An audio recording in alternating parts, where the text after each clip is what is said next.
Today we're doing something that I've been wanting to do for a while, but I had a project on Kickstarter recently and it didn't seem right to do while that was going. But today we're going to be doing a projects we don't love look at Kickstarter. And this isn't like a schadenfreude, like let's go laugh at bad games sort of thing. I just realized there's a lot of great games on Kickstarter that just kind of go by the wayside because they're not promoted. And I'm not really sure why Kickstarter doesn't do a more rotating approach to this. I don't know if there's just too many projects that they have to deal with and they don't have the staff for it or whatever it might be. But I'm going to kind of go in blind here and we're just going to explore what we find on Kickstarter. Of course, not every project is going to be great. So let's get going here. All right, so right off the bat, we've got a couple of games up here that are doing okay, but there's very little time to go. So unless you are watching this the second that I put it out, probably by the time that this comes out, this will have already closed. We'll just take a very quick look at it. It's the Lotl-verse, Cosmic Axolotl game and collectibles. Now, so now that this is going, let me make this full screen. I'm getting some sex ed vibes from this a little bit. I don't know if anyone else is or if that's just how perverted my mind is. Okay, yeah. So you're just kind of floating around. There's going to be a lot of different little games and you're collecting these tiny critters. These are cute, these little enamel pins and all that. So this one looks like more of just like a wave shooter. So there you have it. So we're going to take a look at That Which Rises, just barely getting off the ground, still has 12 days to go. The outer beings. After the moon fell from the sky, they came. All right, well this art is pretty cool. Rising from the depths of the sea. Very nice. Spreading heresy across our motherland. Yeah. They manipulated our leaders. Okay, so now we're getting they into what the break game our is. armies. Lecherous and baleful creatures. There's full of arcane two and different art styles. Knowledge. Not entirely sure why we have a sort of 3D and then an anime style. To all manner of degradations. It's a new adult strategy RPG with roguelike 4X and dating sim elements. Okay, so now we're seeing why we got some of that anime in there. You know, you got some really nice art in that trailer. I think it's just kind of confusing as to what the game really is. Deep mechanics and gameplay loop with a wealth of options. On the surface, an open world grid turned based RPG, but there is also nuanced political and religious layers. Not sure exactly what that means, but 4X elements in RPG, explore, expand, exploit, and exterminate. So that's, very typical of like space games. I think the only thing that I would fault this for, because the art is not bad, this dual art style is confusing.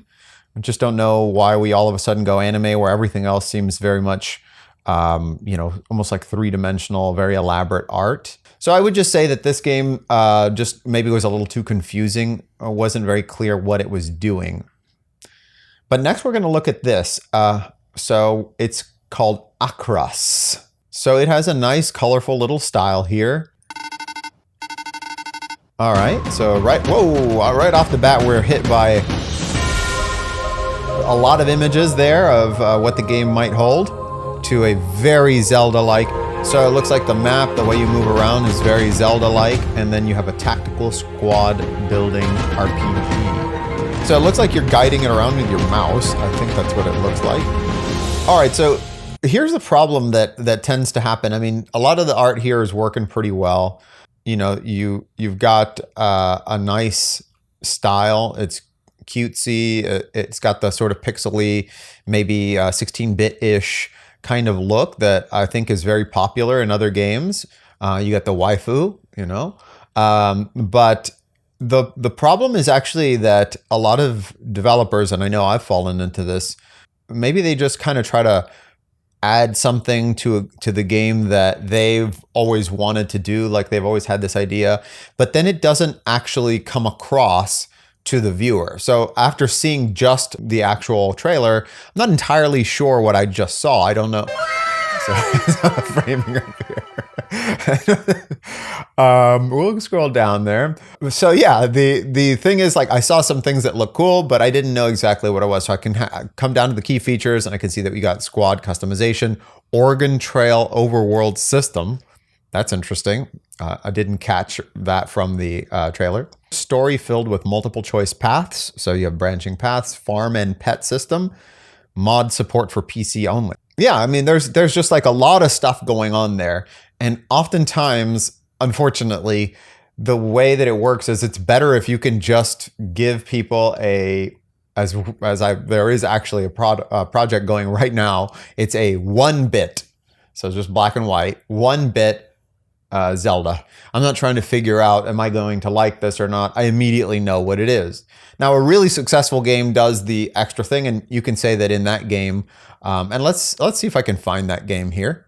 So this is a game that they love. It's called Master Key, and as you can see, it's just a 1-bit Zelda full of secrets. You can take a look at it here for a sec, and that's what it is. So looks nice for what it is. I immediately know what it is.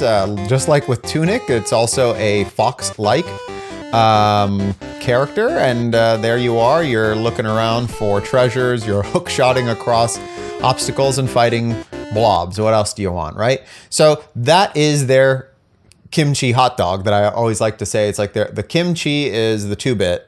The hot dog is Zelda.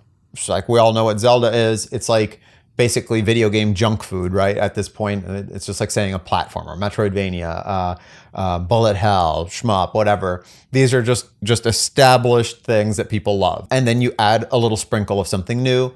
So there you have it. That works very well, Master Key. So here I just wanted to point something out real quick, because this is a good example. So here we have 2 projects. You have one of the higher earners for games, and you have one of the higher earners for board games, sorry, video games and board games. So this kind of just illustrates a little bit as to why it is that Kickstarter prioritizes board games or seems to curate them a little bit more. From Kickstarter's point of view, they take 5%. Then there's 3% fees for processing your payments. This is what they're getting. They're getting that money that you see there. So if there's $500,000, if it's $1 million, they're getting 5% of that. So a video game over here that's selling digitally, and the entry point is $15. Sometimes it's less than that, sometimes a little more. But for a board game, a lot of times the entry is like $70. So Kickstarter is just going to be making more from board games. So it just makes sense that they'd prioritize that. So that's why this little series here is going to focus on, my goodness, my light just fell. All right.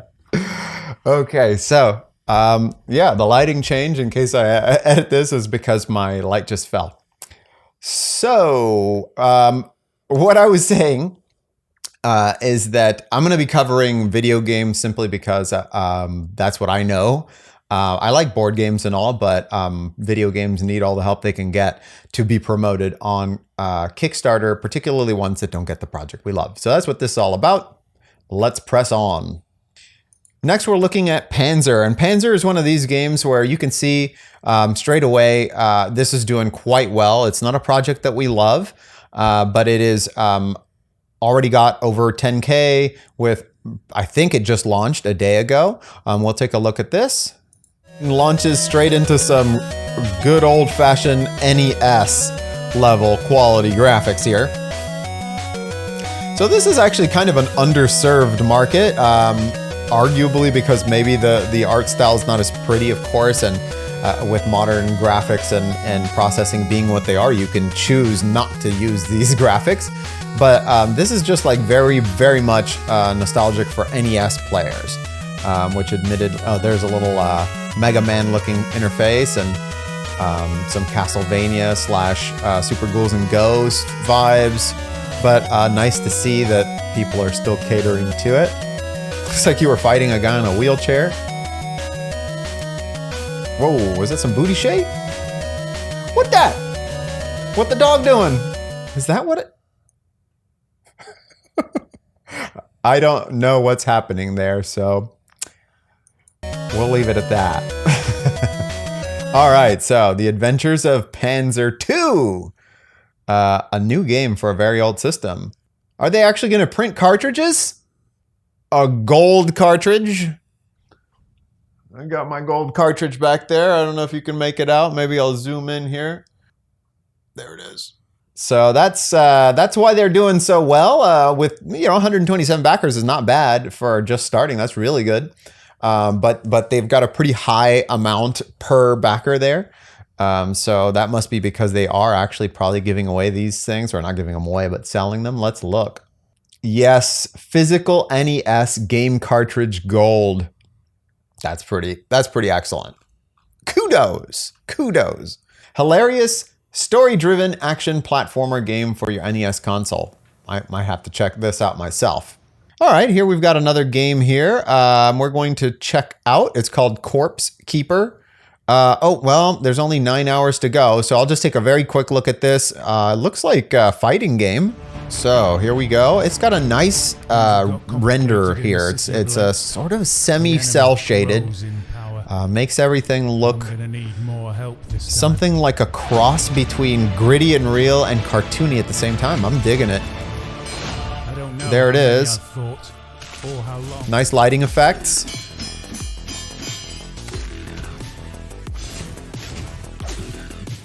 So there's that. Pretty cool. There's a jester there. So they did make it 10,000 of 10,000 with 129 backers, 20 to 30 hours of the first playthrough, realistic sword fighting and magic duel. You don't have combat skills, but must manipulate corpses to engage in fights. After defeating certain enemies, you'll acquire corresponding bones and flesh to rebuild their corpses and turn them into your force. So maybe you're not actually controlling it like a fighting game. Attack and perfect parry will increase your combos. So maybe you are actually then controlling them in an action style. Again, because it's not clear, that is what I would say would be the number one thing that kept this project from going bigger. It does say it's an action RPG, so I assume that you are just getting these guys and then you fight as them, as though you were controlling them directly. If that interests you, give it a check. Once it is out on Steam, it looks like. Yep, Steam. All right, so now we have Diggergun. And just as I was telling you that it was a unique thing to have a single bit, here's another game with a single bit. So maybe we're going to see a wave of these games. I don't know. Just maybe by luck there was 2 of them. And this is called Diggergun. Gives me a Lode Runner vibe, if anyone remembers that game. Kind of making a point, it looks like, of the daily grind. So you're a lithium miner, it looks like. And then you sleep one day, and then payday. Workdays missed? Oh, I wonder. Student loans. It's a game about workers, low wages, and the environment. Dig through mines to obtain precious lithium whilst managing your time, energy, and resources. With various characters to meet and an oppressive world to endure, there's only one question. Will you get out? So interesting. It's a very simple looking game, but with a message. This is the sort of thing that a single developer could definitely tackle. So this is one to look for, and it only has 5 days to go. Short of its goal, only 11 backers. Consider giving it a look. What is this? Virtual Mutual Country. TCG, trading card game. Multiplayer online pet catching and raising MMOS RPG. What is SRPG? What is it? What are you? Okay, nice little world, nicely rendered. Very pretty colors. Okay, lots of little pets. And looks like treasure. Oh, it's over. So, abbreviation of Virtual Mutual Country, Virtual Country, is an MMOS RPG online game where pet elves develop. Service type, internal purchase, incentive, advertising, mixed method. It looks like we're almost getting like a deck that somebody sent to a publisher or something. Pets have a link life on the basis that they are consistent with the use of time of traditional games. When link life is reached, They can only be summoned in specific activities. Prop cards have durability. Strong players will become weak one day, and weak players will become strong one day, so that new and old players will no longer worry about falling behind, which is conducive to adding new users. I'm not sure that I would like that if I was the strong player becoming weak beyond my control. Didn't get enough in the video, and this is a bit confusing, so you can see why perhaps they would have to relaunch this Kickstarter to be a little bit more clear, because the artwork is definitely nice. Okay, next we're looking at Shovel Adventure for the ZX Spectrum Next. Is that a platform? I don't even know what that is. The Pat Morita team. So let's take a look at it. I'm just curious to see what it's going to be like. Okay. Starts off with like a nice little movie. Okay, interesting. Is this going to be like the Curse of the Mummy? Some hieroglyphics and now toilet paper. Oh, there's the Indiana Jones hat. Little B-roll.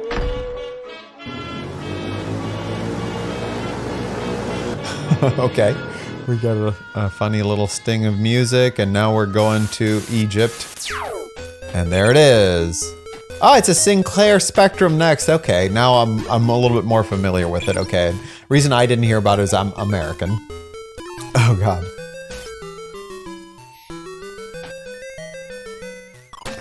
All right, well there you have it. If you have a Spectrum Next and you're looking for a new game, there you go. Kickstarter's the place to be. Shovel Adventure in a nice Indiana Jones font. All right, next let's look at the frogs. I've actually seen this one before. I think they may have relaunched. So it's an ancient Greek comedy done in Renaissance art with an 18th century classical music all wrapped up in a point-and-click adventure. This is a very humorous one. Let's see if they've changed the video up at all. It gives me a very Monty Python vibe. Winner, first place. Again, starting with a sort of spoofy intro. You know, real Monty Python vibe to this kind of animation.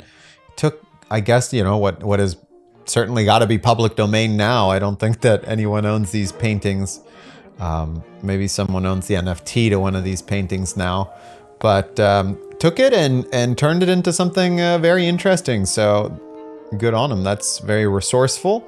Definitely is going to be a more humorous game. So here you go. That's what that's like. If that interests you, it's called The Frogs. Only asking for $8,500 and already at $2,700. All right. And so here's a great example of a game that was not one that they loved, that Kickstarter loved, but doing very well for itself at $38,000. It's on itch.io and Steam. So very nice perspective and artwork.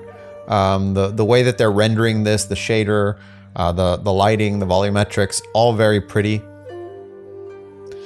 And the actual character itself looks, maybe it's just the sort of blurring vignette that they do, but that it gives it a miniatures look. They're voxel-y. And there you go. It's a samurai game. Slashing, and there's where the voxels come into play. I think is you actually have the character sort of fall apart, it looks like. So very interesting game, Ronin Trail. Now we're looking at Dragon's Wandering Tavern. Play as a traveling merchant dragon in a Ghibli-inspired fantasy RPG for the PC. So let's see how inspired it is. Art style looks nice, very colorful. The world seems to be a little bit more Ghibli inspired. So you got your cute foxes. You've got to have a cute fox. Yeah, I can see the inspiration here. So interesting.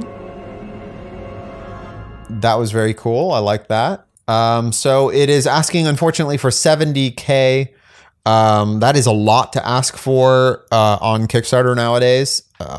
You know, only like maybe 3%, maybe would make, probably less than that, would make over 70K at this point. If you like what you saw there, come and give it a look. The only thing that I would fault it for is, gave us a really good look at the style and feel, but I'm not exactly sure what the gameplay will be like. And again, that's what's really making it hard for a lot of these projects to take off, is if you are some kimchi on top and I don't know what's on the bottom, I don't know if I'm getting a hot dog or ice cream, then that becomes the danger. So here's Bat Boy, a Sentai Sports superhero action-adventure game reminiscent of 8-bit gaming of the 90s. You got a nice little anime intro with a boy, with a bat, going Sentai. Sentai, that's with an S. Don't get excited. Oh, so there you go. So it is just a sort of action-y platformer. Oh, it's kind of like Tumble Pop, or, like a red shell or whatever in Mario, where you're knocking the enemy forward to hit other enemies with. It looks like that's what you're doing with your bat, is batting the projectiles and the enemies back at one another. It's sports themed, so lots of action, looking pretty cool, I gotta say. This looks like a fun one. Again, if you like what you see, for sure you're gonna have to want to spread the word on this one, because it is not a project that Kickstarter loves. So it'll have a hard time getting the word out without our help. So there it is, Battle Boy! Flawless Japanese accent. I don't want to just say, oh, well, if you don't have any money, I'm not going to click on you. I'm trying to avoid that. I would just comment on, for instance, like something like this, Blood Might, a rogue-like pixel platformer game. If you don't have a cover image yet made, maybe get something from inside of the game. If you don't have something from the game made and you don't have a cover image made, then I would suggest just developing at least that much before you hit Kickstarter, because it's just going to be very hard to draw the eye. Here you have another one that's doing quite well, 30K, The Hauntings, with 412 backers, 8 days to go. So this one is doing all right for itself for being not a project that they love. And so here we're seeing what the actual game will look like. It's a spooky game. I gotta warn you. The Fairville gold mine. A Hauntii at Dreamer's Diner. A succubus at the Paradise Motel. And even a Wendigo at Crystal Lake National Forest. But this entity, this demon, is by far the worst I've encountered. If you're hearing this, get out. It's a balloon! What's around the corner? Just the balloon. I think we're safe.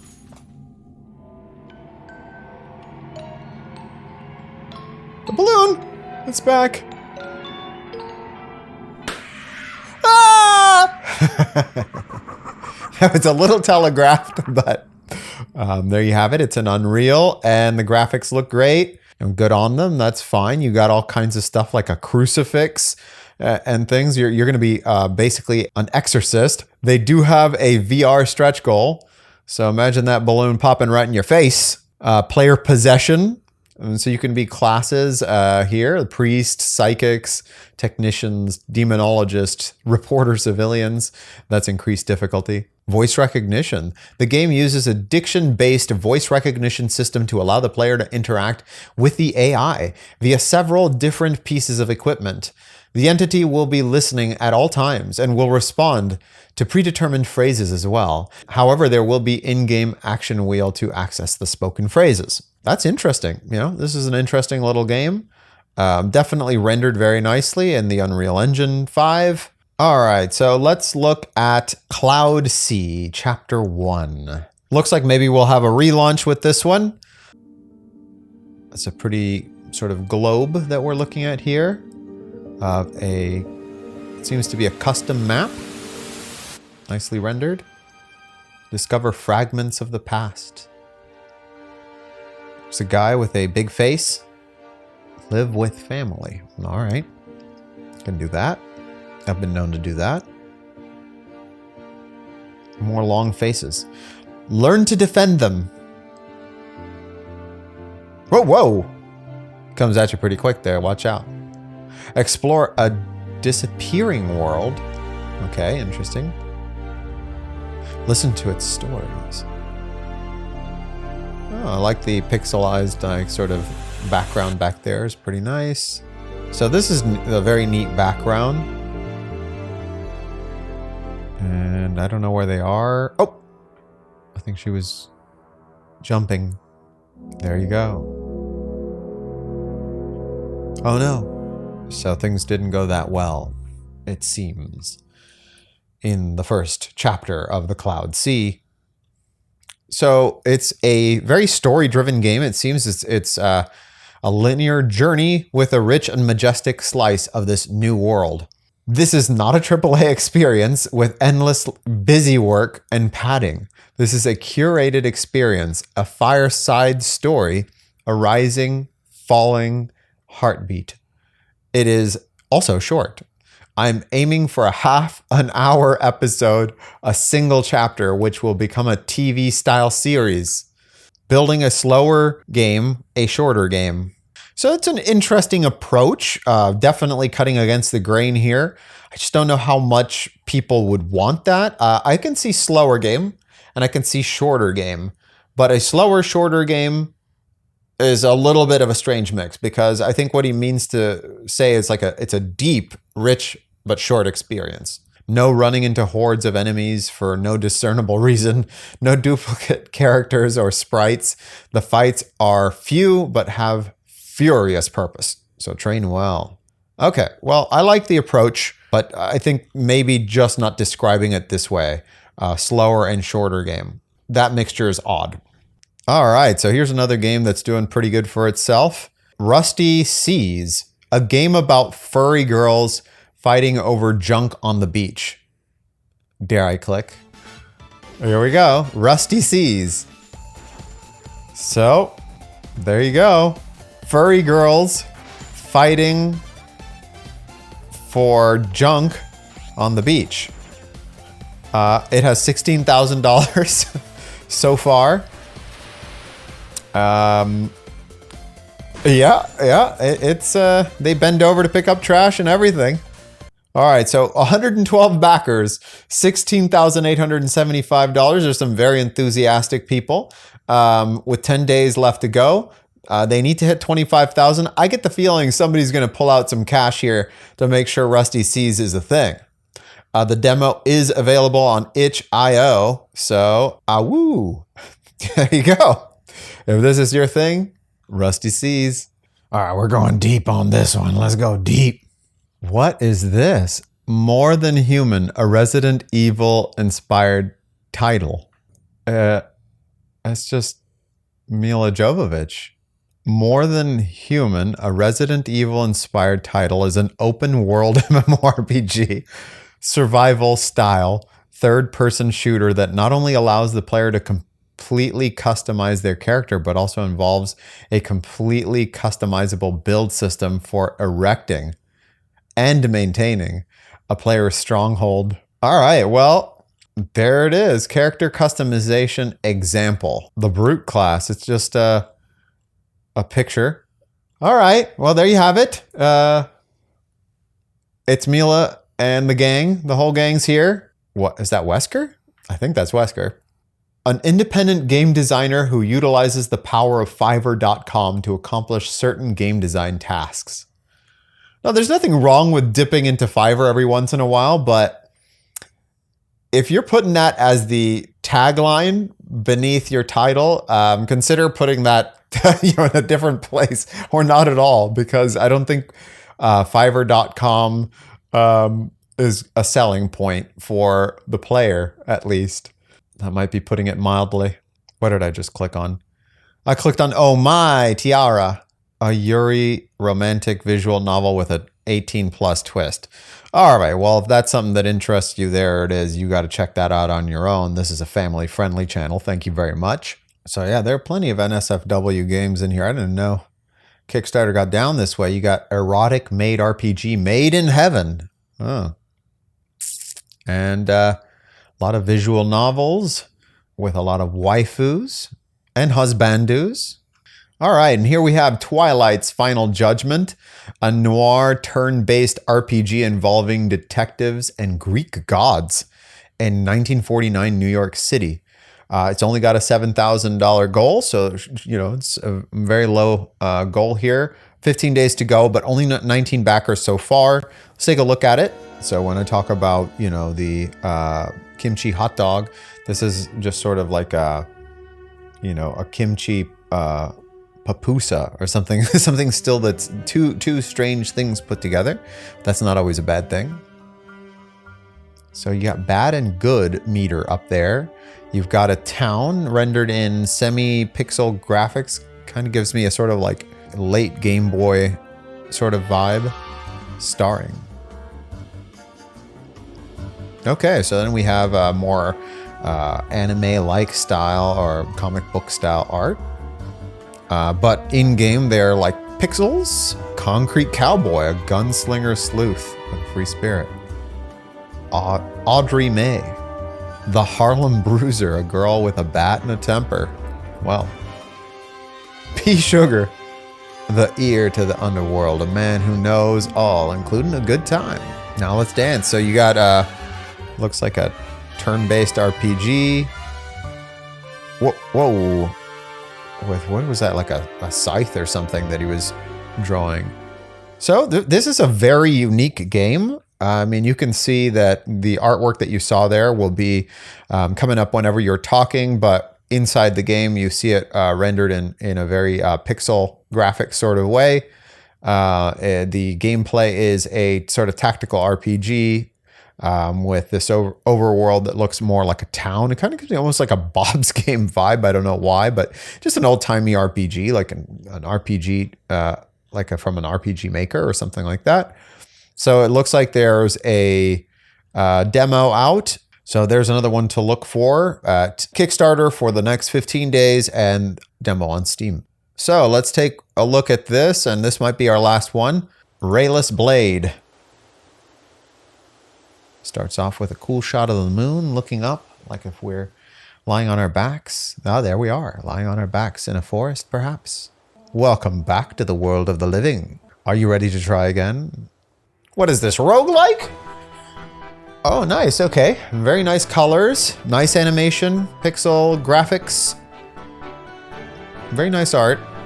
What do we got here? Lucy, 5 stars. Uriel. Oh my, what is this? What is this? It's turned into like a bullet hell where you're a little block? What was that about? And now it's a tactical RPG? And now it's a puzzler?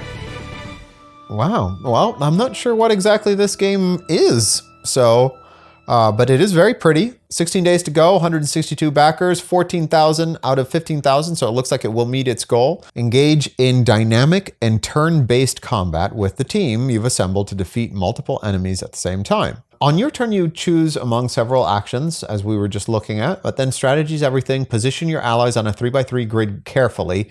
Your position, front or back, and relative to your allies on the grid will affect how much damage you receive from the enemy attack. Okay, so you put your casters in the back, your tanks up front, that sort of thing maybe.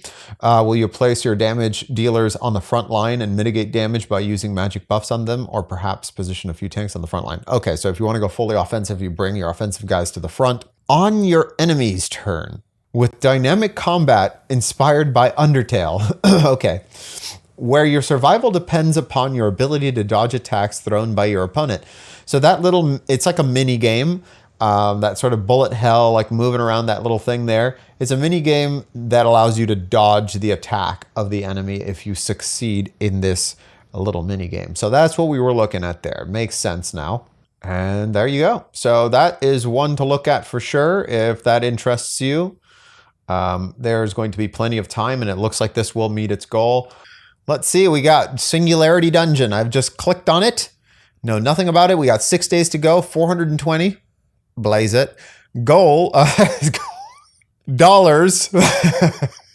And out of 3,123. So very specific goal, 32 backers.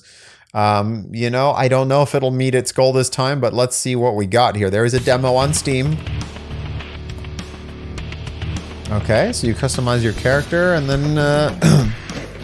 okay, so it just seems like it's like a sort of shooter.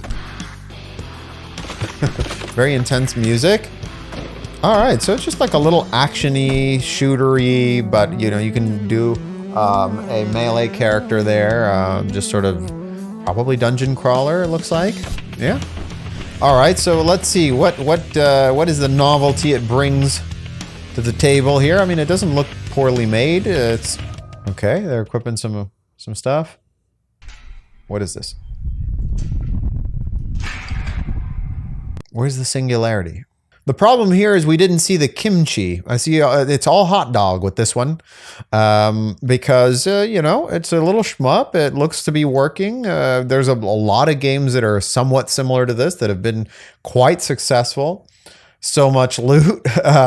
Upgrade and craft items. 100 unique enemies. 8 character races. Personalize your appearance. All of that stuff. Multiplayer. It's just missing the kimchi, I think, on this one. So solid looking game, honestly. It's just, you know, it is what it is. So if this is the sort of game that you would interest you, definitely come on by. There's 6 days to go. They might relaunch. There's a demo on Steam, so you can try it before you buy it.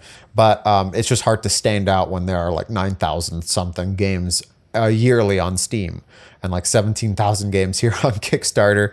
I could just keep scrolling here. I mean, there are just so many games on Kickstarter. This is why it's so hard to get noticed, because you could just scroll on. And all right, I think this might be my last one, and I'm just covering this one because it's in Irving, Texas. That's sort of a neighbor. Potentially, not that I know them, but it's a quirky, lo-fi, twin-stick shooter game following a ghost's journey through eternity. This is called Hauntii, the World of Ghosts. Let's give it a look.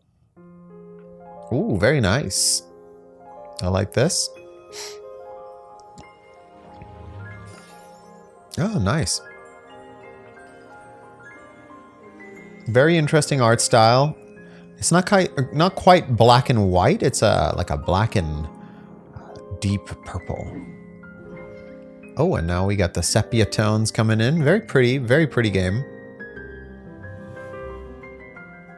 So bear in mind, this is going to be a twin stick shooter, so that's how the action will be handled. Nice little dashing there. Oh, that's pretty.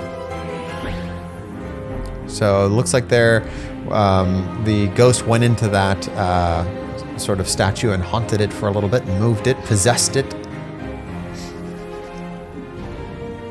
So let's see. Where's that? Okay, there we go. There was a little bit of action. Mostly running away there. Select a slot. Oh, you're building a sort of constellation. So there are definitely some puzzling elements. There's definitely dodging. And there you go. There's your shooting.